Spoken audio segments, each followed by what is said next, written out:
I bring in Jai Panda at this moment. Mr. Jai Panda, here is the Congress's approach. The Congress says they will not allow at the moment Parliament to function unless the ministers resign. Is that a view that the Biju Janata Dal agrees with, or that the Biju Janata Dal believe that there should be a discussion and debate on Lalit Modi controversy, on the Vyapam controversy, and then any decision can be taken on resignations?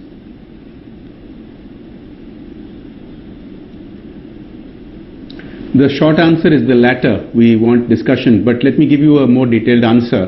It's sad to see that even before the monsoon session really gets going, it's already underwater.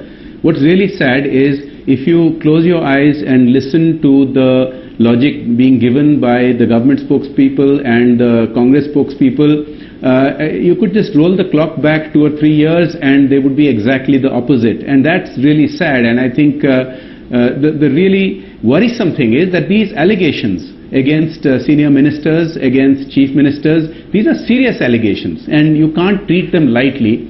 But the way to treat them is not to ask for a hanging first and then the trial, to use a court analogy. You must actually have debate, and our job as an opposition is to confront the government with these very, very worrisome allegations and put them on the mat and have them answer. And since Sushma ji and others want to actually give a statement, we think they should be heard and then we should forcefully take it up in Parliament.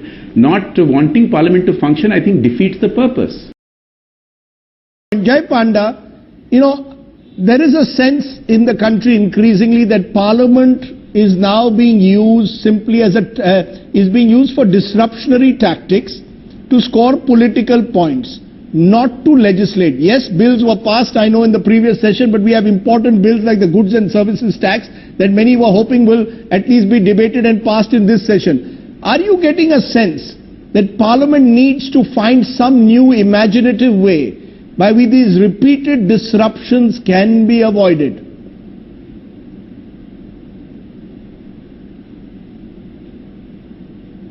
Well, I have high regard for Mr. Moily. And I wish that he were not put in the position of having to defend something which I find indefensible. But like I said, you can just close your eyes and imagine it would be somebody from BJP saying this when they were in opposition and vice versa.